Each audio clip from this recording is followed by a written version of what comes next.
Welcome to the Imperfect Podcast. We're back at it, episode 3. So I'm excited for this episode to hear from you and just pick your brain a little bit and just hear your story because your testimony, your story is so powerful. So, why don't you tell people what they're going to be listening to and why they should listen to this episode? Wow, I say my story is powerful. It's a lot of pressure to definitely start it off like that. But It's true though. I say in this episode, I'm just gonna talk about just my journey and where I was, Hmm. and just me taking steps towards my faith and what made me be where I am today in terms of just being more at peace with life and stuff like that, and just having a bigger purpose for myself. I think that's where most of it is gonna be. Dive in a few things, try to go as deep as I can. I'm not normally a person who likes to go deep in certain information and certain things. I did what's that attachment styles. Definitely what's it called? What's that one again? The avoidant Hmm. dismissive or something like that. Yeah. Yeah. No, dismissive. That's the Yeah, one. it was You're not this avoiding it. I think you're more dismissive. yeah, I'm very dismissive of the things is Not in our relationship though, yeah, yeah, no. just in other. In like You have outside. different attachment styles based on friends, family, Yeah. that kind of thing. So, So based on outside sources, I'm very dismissive. I'm like, I'd rather not talk about it. mhm. I had to grow in those areas. We're here now.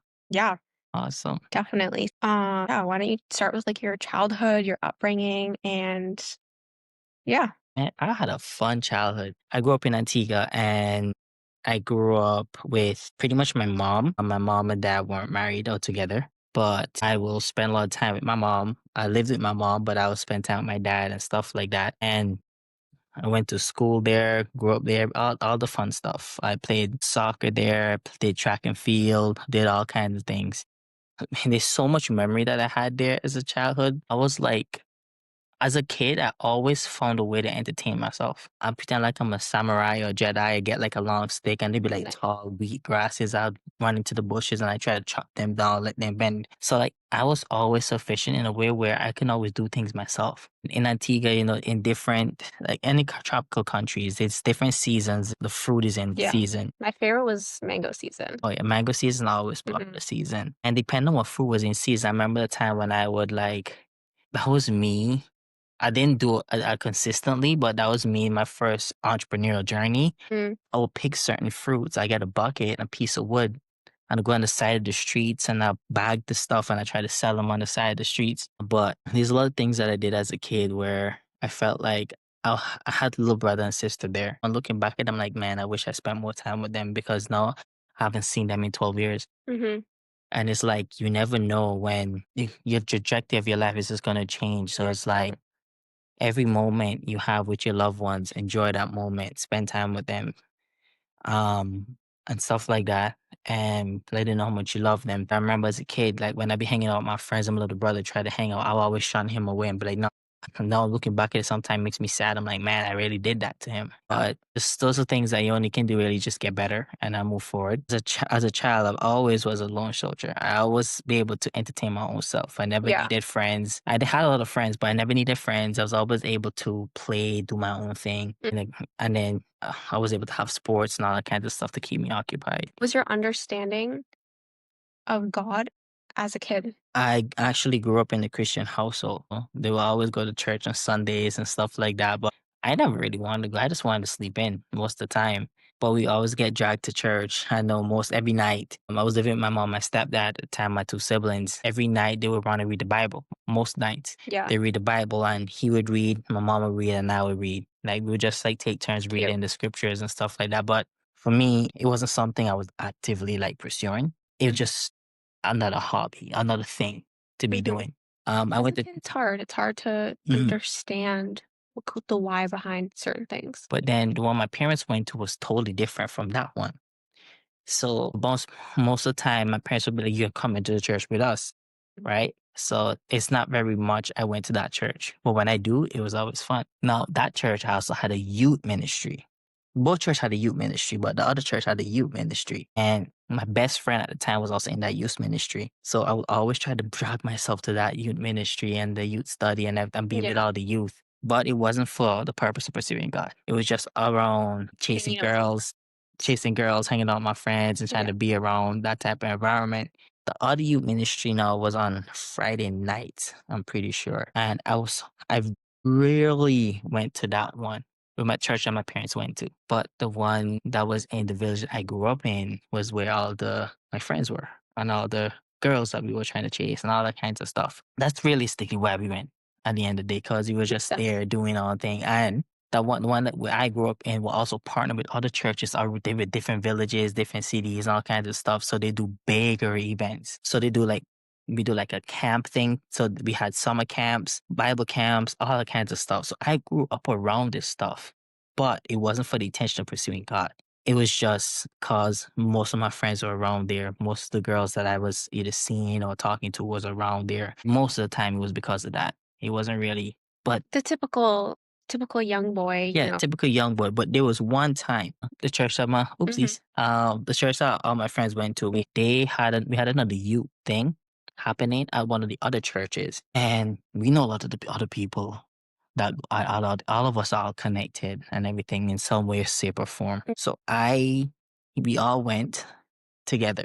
And so all of us, all friends, we get a bus. Mhm. We get a bus that leaves from that church, and it would take us to the other church for a sermon. Nice. And the pastor preaching was actually one of the teachers at my high school that I was going to. I went to an all boys school. The pastor preaching was one of the teachers. And I don't know what it was, but that night it hit me. It hit me hard. I don't know, remember how old I was. I was maybe say 12. It hit me hard, and I was like, man, this message is.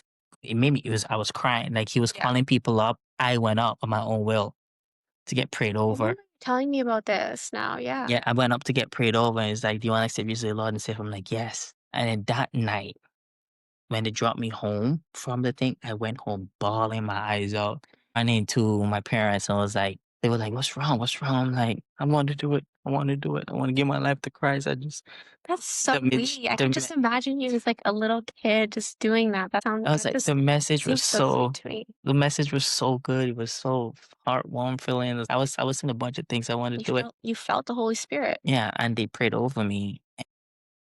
That lasted about a week, not even. It was back to square one. It was like from a religious standpoint. Maybe it was my lack of understanding.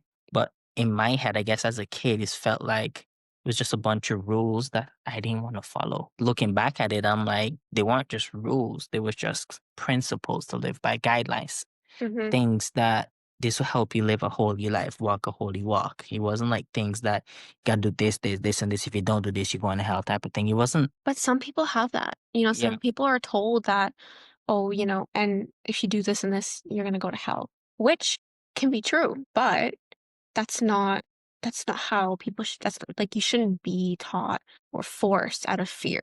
You should exactly. understand, like, help understand the And I think as a kid, that's how I felt in a way because I was like, I didn't really want to go to church. I didn't really want to go that stuff. So I felt forced because some of is I just didn't want to go. But other than that, that was my understanding of it really. Like I always grew up around it. I memorized scriptures because of the Bible.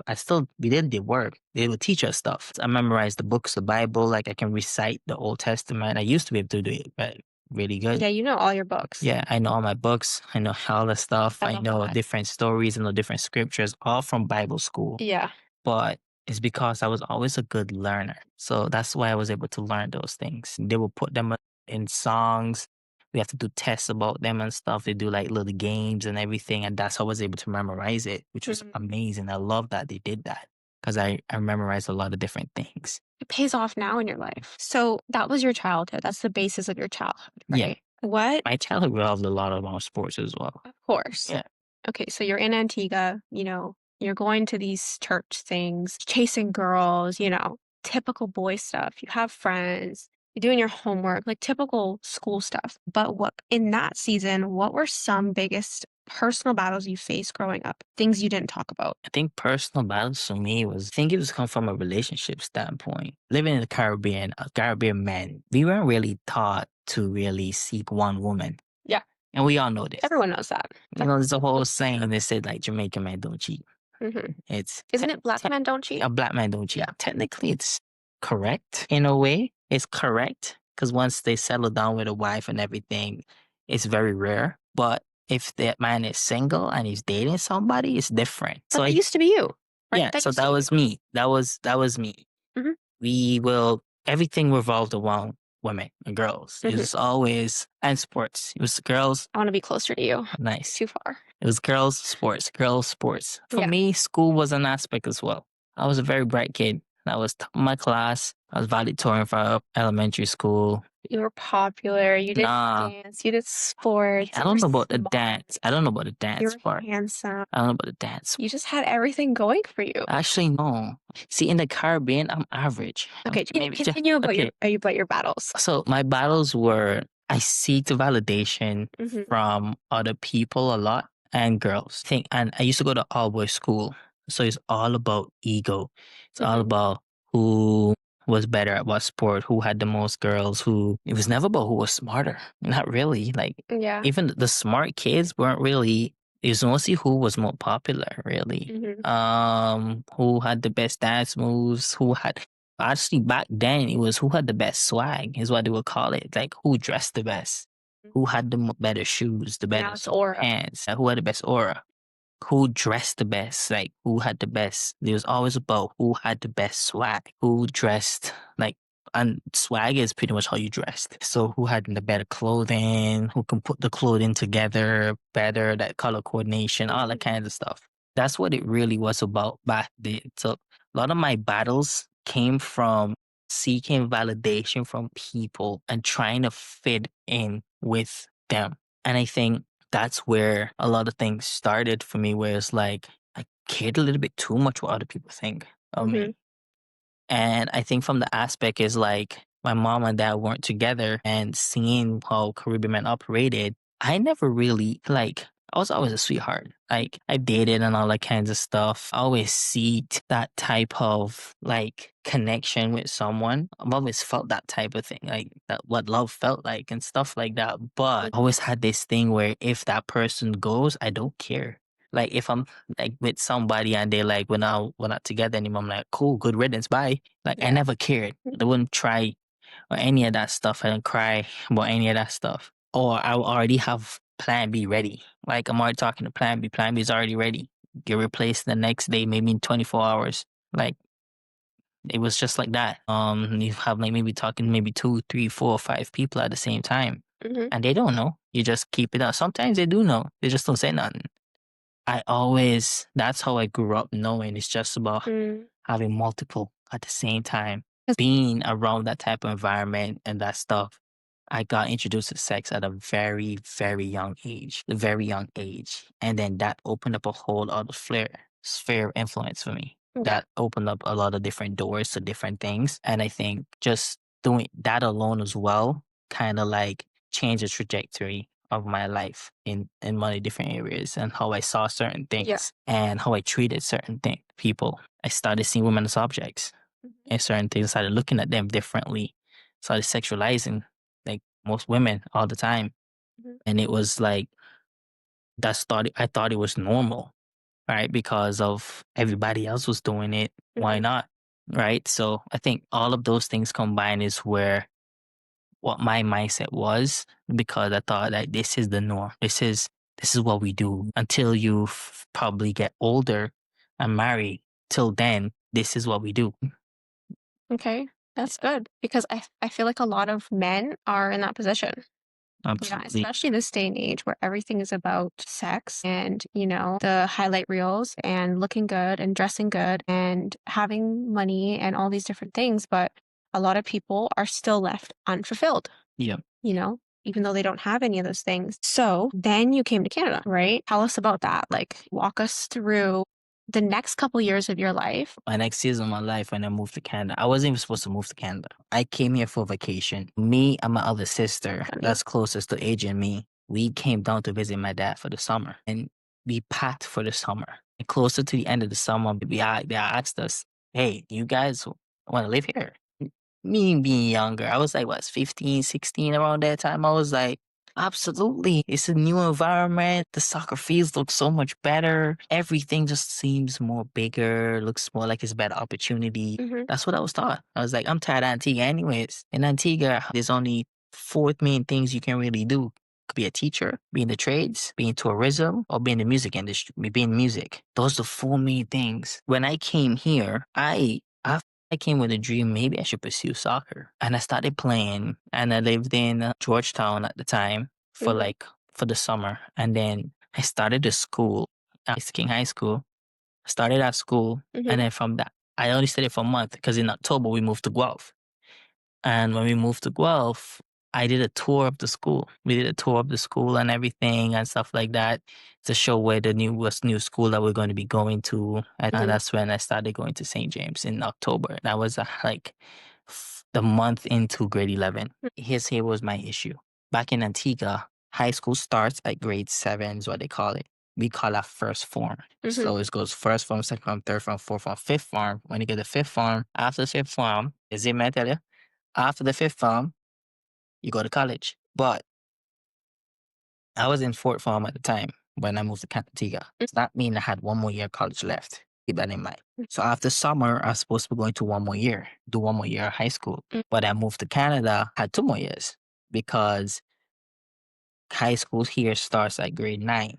So then I was like, "Ah, fine, I guess I got 2 more years of high school." So I Right. started going to high school here and stuff like that. You made lots of friends. I made lots of Hit friends. it off easy. I don't say, the only reason why is I just knew how to get along with each and every different type of people. So in schools, they have the jocks, you have the people who do like the art people, the poetic people, the musical people, you have the people who dress in all black, like all those type of Yeah. people. I had a way of getting along with each and every single crowd. So I was never part of one specific crowd. I was Mhm. always in every crowd. So I had a lot of different avenues of friends. So I think that's what it was. Well, I won't necessarily say I was You're just a popular. people person. I You was know just how a to get people along with person. I people. know how to get along with different everybody. And that's when I started school and then I started getting invited to parties and stuff like that. And I was able to drive is when everything took off. All my friends would ask me to drive them to parties and Of stuff. So course. I'll go to parties and things like that. And I would dance. What happened was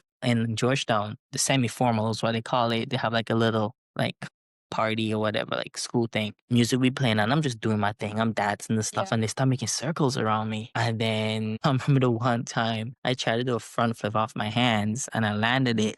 That changed everything. That's wild. That changed everything for me. After that, I made a lot of extra friends I didn't even know about. They were Mhm. just like, yo, this guy man with the moves and this and that. I became popular there at that school. I was only there for a month. So Mhm. within a month, I was able to increase my following through social media and Instagram. Mhm. There was something called Kick back then. I remember Kick. Yeah, I used to have Kick back then. Kick was fun. Kick was fun. Yeah, Yeah. the same thing happened at St. James. Look at you go. It, Look at wa- you flourish. at first thing was another black guy. Yeah. We met Don't say with but yeah, I know who you're talking about. it's another black guy right here. What's up? And we became Mhm. friends. And then so after we became That's friends, just how you guys became friends. That's great. yeah. Actually, when I first went and I did the school tour, another black guy looked at me and smiled at me Mhm. when I was doing the tour and I was like, okay, this place is weird. I feel like it's an unspoken rule just from being around you. Like you always nod to all the other black guys. It was like, Yeah. It's like a just like a nod of yeah, like respect. another brother. But it was at that time it was weird because I never did any of that stuff, Mhm. right? But anyways, I went to that school. So I started St. James, and it was kind of like the same process in a Mhm. way. Where it's like I have to rebuild this. Coming into the second school, were you already thinking like, okay, how can I become more popular? How can I get people to like me? Or did it just happen naturally It as just you were just doing your it thing? happened naturally. I still had a thing where I cared about what other people think. I still Yeah, want to be the guy that people liked, of but it's course. not something that I focused on. Because one thing I remember, that's why my life it was so conflicting. Because one thing about what I mentioned in the beginning is that I knew how to be a lone soldier. I knew Mhm. how to entertain myself. I knew how to do things for myself by myself Mhm. without anybody being around me. I just knew how to like enjoy self time by myself. Yeah. So I didn't care. And I think that the thing is, I still had that people aspect of me where I just enjoy talking to people. I love people. Mhm. So I think that's what happened. I just started getting to know people, talk to people, Right. and people started coming up to me, introducing themselves and talking to me, and the dancing started. And then that's when Course. Semi-formal came and then boom, it changed. And then I played soccer. Mhm. I did track and field. Then there was one time, and then sometime there'll be the basketball team will have a game, and I will at halftime they asked me to do a dance at a half as a halftime show, but it wasn't enough time. So there was a thing called a pin drop at the time, the dance move. I did it in front of the opposing teams, right in front of at the feet of the opposing team while they were walking out. The whole place went wild, and then that changed everything. Mm. At that point, I was just being known as the guy who dances, and then they will always ask me to do dances and stuff like they have like talent shows, ask me to do a dance and all that kinds of stuff. Mm. Keep in mind, I'm not really that best good of a dancer. I just knew how to do certain things to the beat. Yeah. So you're in high school now. Mhm. You're gaining popularity. How were you feeling internally in those times? And then where did that go from once you were done high school? Like, where did that go from there? So now, you know, like I was mentioning in the beginning that it was all about multiple women, all that kind of Mhm. stuff. But my parents raised me very well. Especially growing up with my mom, I knew how to treat women right. Mm. Like one thing my mom will always do is like never go in her purse without her permission. She just shows me chivalry in a way, like do stuff for her. When she has to go out to church and everything, I will grab her purse for her. She would let me do up her shoes and all kinds of stuff because you know the little things sometimes it's hard for doing, especially in heels. She let me get the door for her and things like that. She's like, "Boy, come help your mommy. What you do?" Like, you know, stuff like that, Cute. right? And she showed me different ways. My dad just taught me a lot of things on how to be a man, how not to put up with people's BS, how not Mm. to be a strong man in society, how not to take, just roll over and take things. You know what I Mhm. mean? Like, just how to like stand up for yourself. So I had both aspects. And while I was in St. James for the first 2 years, oh no, for the first grade 11, whole grade 11 experience and maybe a little bit of grade 12, I was in a relationship Mhm. the whole time, but it was with somebody who went to CTK. Mm. We connected over Instagram. Mhm. And I was dating that person for like a good year and a half. We broke up, and then I was single at the time, and it was like a factory reset back to the multiple. Mm. So at the time, I used social media and all that stuff. And at that time, I had multiple. And being on the track team and everything, yeah, I felt my whole pattern. And then I started going to parties, doing random stuff at parties, all that kinds of stuff. And I got in a relationship again, Mm. right? Someone, and this was like one of the multiple I had. I had to make a choice. And then I did my choice because Mhm. one reason I made that choice is because she also played soccer. That What was was your viewpoint on these relationships? I was okay, that's what I was trying to go with this. So learning from my mom, that type of stuff, I knew I was different. I knew that I was meant to treat people right. I knew that as a young man, what how you treat your like women now, like well, I always had in my head, how would you want somebody to treat your mom? Mhm. How would you want someone to treat your sister? Right? So I had that in my head. Was like, okay, makes sense, true. So when I was in a relationship, I was making sure that I'm all in. I'm giving this person what it is because who knows what it could be. So in those relationships, I'm like, I was like my body. So think about it in terms of like, I think my body was in, but I always had one foot out the door Mm. to always protect my heart. Yeah. Whereas if anything would have happened, I do not care. If you broke up with me, you leave me, so I don't care. I always had a foot out the door. I wasn't like just in case, you know. And like I said, I had plan B ready. I had option ready, you know, just in case. Or I already knew in the back of my mind that if I wanted to, I can find somebody tomorrow, or I can just get back to my old ways tomorrow. Yeah. So it was always like that. And then all that through high school, I was in and out of relationships. Relationships lasted like a year, couple years, like a year to 2 years and whatever. Couple flings here and there. But there was a gap when I was single and I would do a bunch of stuff. But most of the time I was in a relationship in high school. So it wasn't really a lot of the things that I focused on. Yeah. But with that being said, when college came around, I took a lap year. Mhm. I did not want to go to college. I did because my parents wanted me to go. I Right. did not know what I wanted to study, but I knew I loved sports. I knew I liked working with kids. So I went to school for recreation and leisure services. So I went to school for that, got my degree and all that kind of fun stuff. College was a different ballgame.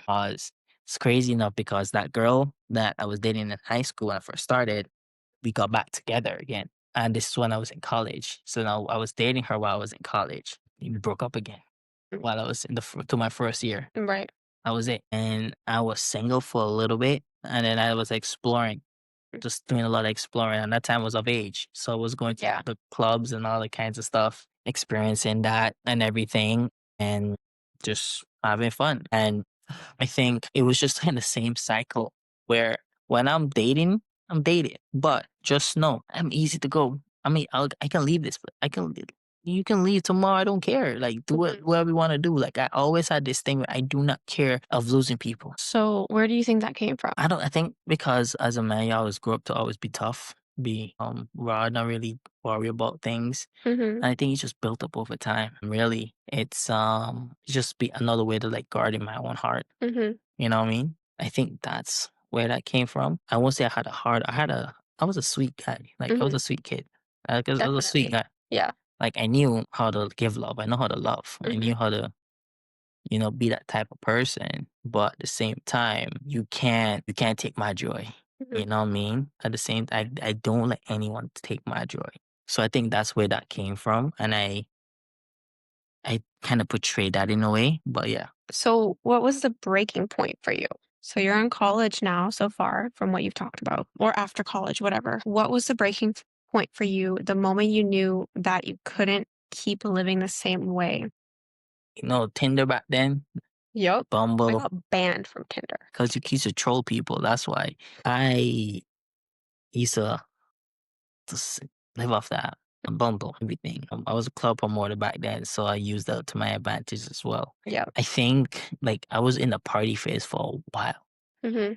And back then, the biggest flex for me it was how many nights I can go up, how many girls I can have, all Mhm. that kinds of stuff to the point where it's bad. Where I had in my notes app a list. That's crazy. Back then, it used to be a list. I could keep track on my phone. I would like compare it to other guys, and be like, whose list is the longest? It's just crazy because that's what young men are out there doing, and Yeah, young women and young. yeah, absolutely. And we just compare that list. I think where the turning point for me was honestly was meeting other successful men who were winning in life. Mhm. And Your influence. so it was influence. I got connected to some good successful people and I got involved in a mentorship program. And during that mentorship program, I started seeing things in different lenses. So Thursday nights was one of the busiest nights of a job that I used to do in the club. Thursday nights was training nights, business training nights. Mhm.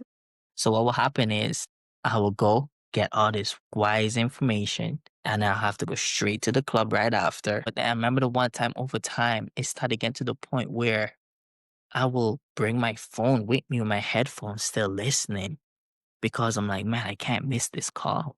I have to go to work, but I can't miss this call. Mhm. And I just sit in the front, still monitor what's going on because I would be on like not like bouncer, but like the help on the inside. Yeah. And I think just being a mentor after that first year, every time I stepped foot into the club, I had a uneasy feeling Mm. where it's like I should not be here. I think at that time I was only at 21, maybe And I 20. think that takes it takes you experiencing, I think it took you experiencing a higher frequency, a higher level of influence of people. It took you seeing that to be able to then realize that maybe what you were currently doing wasn't truly fulfilling. Because if all you know is all you know, but all you know isn't all there is to know. Absolutely. So once you knew more, once you saw more, once you felt more, then you look back and you're like, wait, that's not all of it, you know? Yeah, I always like, and when I kept after all the experiences and everything, I was like, no, there's no fulfillment here. You Hmm. know what I mean? Like, there's no joy in all of this. But yeah, I was still doing it because, as Christ said, the spirit is willing, but the flesh is weak. My spirit was willing, but my flesh was weak. I was still weak to the lust and all that kind of crazy stuff of the world because I Hmm. was involved in it. But then being around a higher influence, I was being taken out of that. I was like, man, I kept pulling on me more and more and more until one point I quit that job, Yeah. but then I was still going out. but then it was in stages. And then I stopped going out completely. I remember that. I stopped going out, but then I would go out like ever so often, Mm. once in a while. For, like, a birthday. Exactly. It was not even for birthdays, like once in a every couple while in a while, every couple weeks. And then I completely but I didn't stop cold turkey until we started dating. I Mhm. was still going out because I was like, man, at this point, I'm still single. I might as well just keep going out, right? And I had just recently, and was in a 2 year relationship with a girl who had a kid, and I was still going out. I was still crowd promoting that, and I was still Yeah. I made money. And at the same time, I was still in the mentorship program and everything. And I just things are just opened my eyes. So much different things you learn, like learning from people who are successful. That's what I always say. Find somebody who has the success that you want and pursue them Mhm. because there's something in understanding from a different perspective where you don't even know. And I remember being a part of this mentorship program, and guys would try to make fun of me and be like, "Oh, why are you doing this? Why are you doing that?" And it's us saying a bunch of things. It's because they saw me changing, Yeah. and because they saw me changing, they were like, "Okay, nah, this is not good. Like this, he's not coming out anymore. Blah blah stuff like that. You can see him developing." People do that because they are scared to change themselves. They're scared that, you're moving on without them. You're changing without them. It just, for someone who isn't doing that, deep down, people want to do that. People want to grow. People want to change. People want to develop into better versions of themselves. There's no one out there who doesn't want to develop into a better version of themselves. When you Absolutely. see your friend doing that, there's two types of people. There's a type that it's like, dang, I wish that was me. It's not me, so I'm gonna try to bring him back here. And then there's a type that, wow, like, you're doing that? Like, I wanna grow too. And you had both of those friends, Yeah, right? and the ones that I kept were the ones who encouraged me to keep Mhm, doing what I'm doing, right? Because they even said it's like, man, if you keep doing what you're doing here, man, you can definitely encourage some of the other guys to start doing the same thing. yep, So then I did, and I started just diving more into mentorship. I started changing my life around. And like I said, I always knew Christ. I mhm, always grew up in the Christ. And it was through this mentorship when we had a conference once yeah, and they asked anybody want to re-give their life to Christ, and I mhm, did. And ever since then, it changed. Like I was still, I gave my life to Christ that day, but I was still living in sin. mhm, Again, everybody's walk is not perfect. That's why this podcast is called the Imperfect Walk. mhm, I was still living in sin, and I keep re-giving my life to Christ, re-giving my life to Christ, re-giving my life to Christ, because I keep doing the same thing over and over and over and yeah, over and over again. But I just always knew that I was made for more. So then that changed my life where I would not go to the club. Like I think to this day now, I think it's been 2, 3 years now since I've stepped foot into the club. definitely. And I used to say that I only go for birthdays and stuff like, but I don't even go for birthdays anymore. Like if somebody say, "Yeah, I'm going to the club for my birthday," I'm like, "Ah, sounds good," but I see you afterwards. If it's the dinner, or if you're going to before, I see you for the dinner before. Maybe if they, That's called and, yeah, like, how important were boundaries, like, you learning about boundaries and stuff like that, like, I don't know the question I'm trying to ask. I never Speak more on boundaries. I never knew anything about boundaries. Mhm, I knew things about standards. Through this mentorship program, I learned about standards mm, and setting certain standards first and non-negotiables is what they said. yeah, These are my non-negotiables. Now, was I all strict on them? Yes. Was I some of them I kind of like wonky on? Yes. But it was a start. It was yeah, a start of something changing my life where I was like, I'm not doing this, this, and this anymore. And then once I got to that point, I was like, yeah, this is a no-no for me. But sometime I was still kind of give in. But but then we met. When we met, it was kind of like, I'm just done. I can't keep doing this anymore. mhm. And So what changed? Like, what I, was your experience through that? I always knew that I wanted a good woman. I was having a conversation with somebody was like, it's gonna take the white woman to change me. And I remember you said at that same time I was still living in sin at that same time, right? And I was trying to pursue you and trying to like, it's bad to say, but it's like add you like on a collectible or something like that, Mhm. right? It's not bad to say, like, it's the Yeah. truth. Yeah, it's true. It's like add you as like another Yeah, collectible, like I'm collecting that was your mindset. Pokemons or something. That was your mindset at the time. Yeah. That was your level of thinking at the time, Mm. And but then that never happened. that never happened. So it was wild because I think what you said to me is like, if you serious about pursuing me, then you better not play around with me. And I felt a conviction It's like God was talking to me. He was like, "Don't play with this one. This is your wife." And I was like, "What?" So I then And at the time, did you really know God's voice, no, or you just came in as a thought? it just came And as you a thought, and I was like, "Okay." I was on a path in life, and I knew of you. I knew you were on a similar journey. Yeah, we had similar friend group. Yeah, similar friend group. It was crazy. Our story, how we got together, is crazy. I don't know Mhm. if you should put that on a different kind of topic or Definitely, we'll do it something on a like that. different one. But it was interesting, right? Where I just, it was weird. I was like, what? Like when it came about, when it happened, and I remember exactly where you said it, where we were going. It was at work Mhm. on the top of the stairs on the way downstairs, and and I Was this always a list thing? I was like, "Where's your how's your roster looking?" or something like that. Do you say, "Do you need an extra person?" I was saying some foolishness, and at the time I was trying to be cool, all things. At that time, we were wearing masks and stuff like that. It was wild. But then I remember driving home on my one of my best friends that I with, and I was like, "Man, talking to her, bro." He's like, "Who?" And he said, "Your name was Sarah?" I'm like, "Yeah." So, and then you sent me a snap at the time. I said, "Was I see, bro?" He was like, "Oh," she's like, "Cool, cool, true." And after a couple of times, his name back was like, "Bro, I don't know what it is, man, but I feel like she might be the one, bro." Because I was like, we were on the same path in life and pursuing things greater than us. And you were pursuing Christ on a deeper level. I never understood that. Yeah. I knew of Christ. I've thought about it. At this time, I haven't given my life to Christ yet. Mhm. No, you had at a Oh, conference, but yeah, I had but at the you hadn't conference, but actually committed your I haven't actions. committed my actions. Yeah. Yes. So at that time, I was like, man, it's different. She's different. She's not like these other girls out here anymore. You're actively trying to. Mm. And I was like, I'm in the same boat. I'm actually trying to keep my relationship strong with Christ. Mhm. And I'm like, okay. And then a couple weeks after, I was driving with him again. I'm like, man, I think this might be the one, man. He's like, he's like, for real? He's like, oh, man, you do what you got to do, bro. I can just picture him say that. Yeah, we're driving back from work, and I was just like, and it just changed everything. I literally made a bunch of calls, the messages, a bunch of texts. I remember you Some of them I did not even message. I just cut every single girl that I was talking to off cold turkey. And I was like, all my attention is going towards you. Mhm.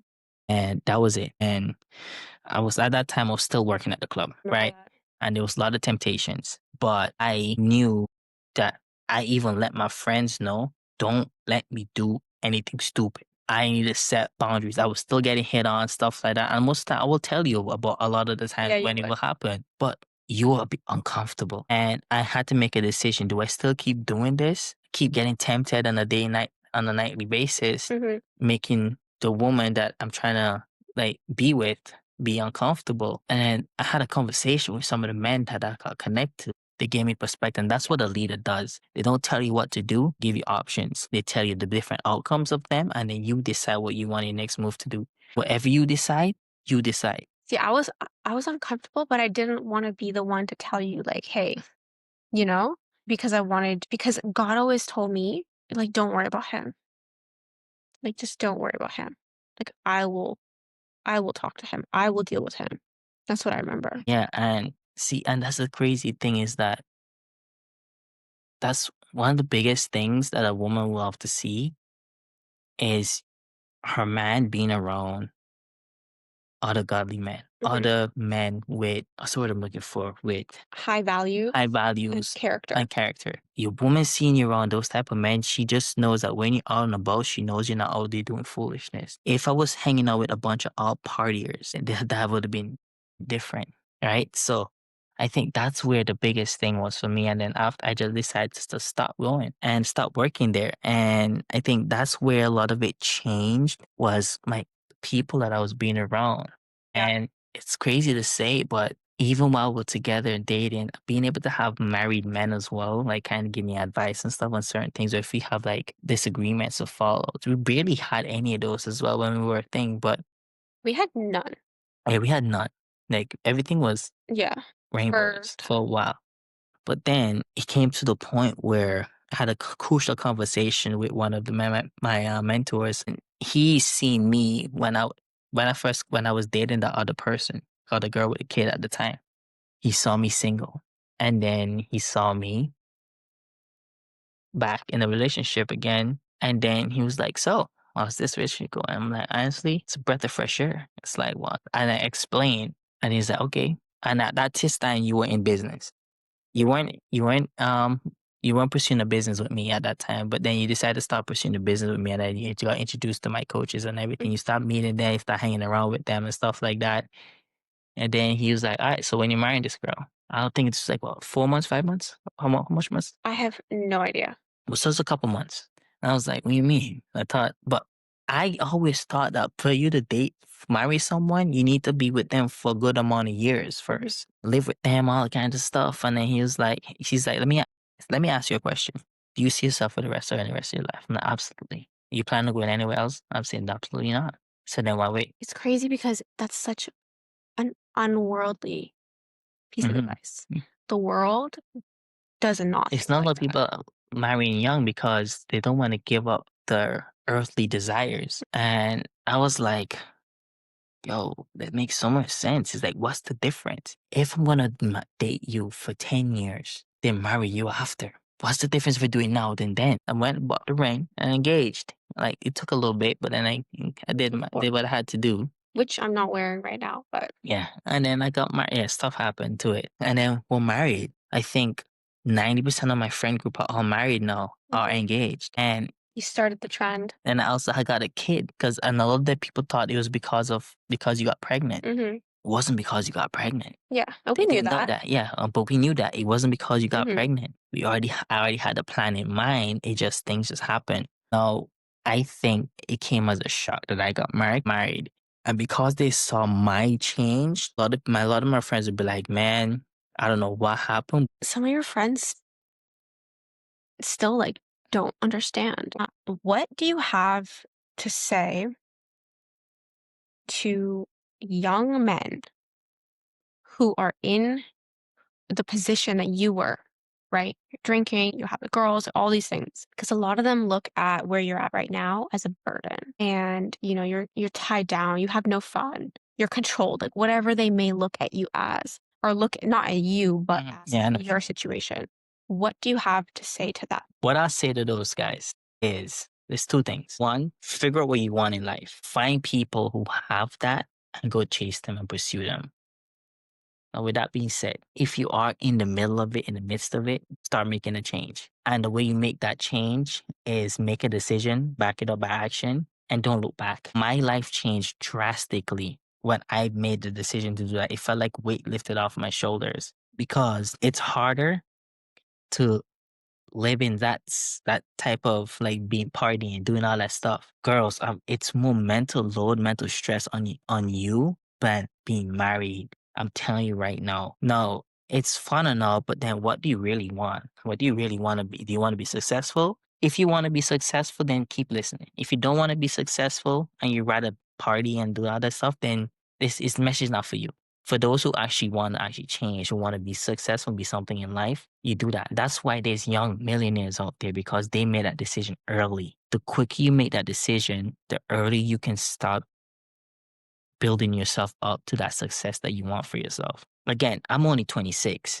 I made a decision like 4 or 5 years ago was, but I made that decision because I knew the purpose that I wanted for my life. I know there's a thing where you gotta go to school and then in your 20s, you enjoy your 20s, you do all the party, and then in your 30s, you focus on your career, and in your then in your 40s, you start building the wealth, and in the 50s, you can live life, whatever, da, da, da.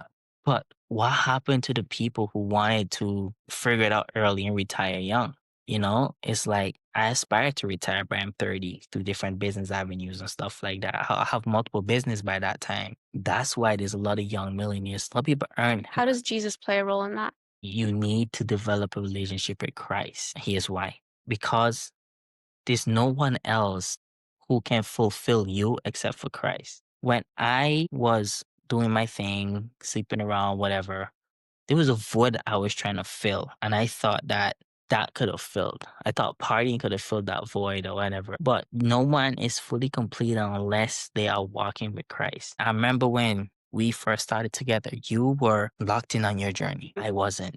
But you were patient with me, but you still pushed me to keep getting better every day. And then eventually started developing. And the more I started diving into the word, start having conversation with Christ, started pressing in more, being around more men who are actually walking in their faith, I started feeling more sense of peace. I started feeling a little bit more fulfilled. I started feeling more joy in my soul, happiness in my heart. I started that place where I will always be one foot in, one foot out.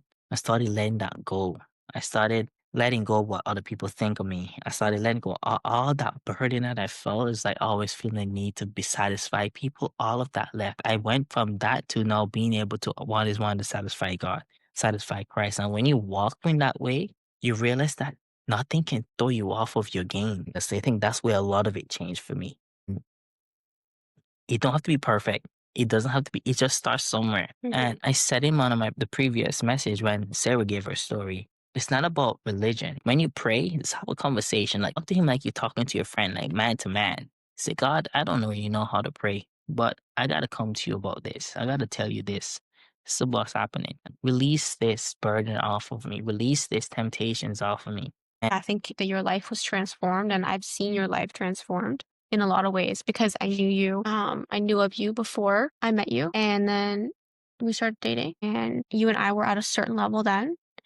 And I've seen how God has transformed both of our lives, but obviously, specifically you, we're talking about you here. So, you. And yeah, I mean, how you lead, how you're a man, the job that you're in, how you think, how you speak, how you react, how you also uh, are an example to your children. That's the biggest thing. That's the biggest thing I think. Jesus has transformed you. If you look back at the last 5 years of your life, completely transformed you. It's complete 180. And that's what a relationship with Jesus does. Thank you so much for listening to this episode. Comment down below, subscribe, and follow us. And please share this. We would appreciate it a lot. You can find all our links in the description, and we will see you every Friday.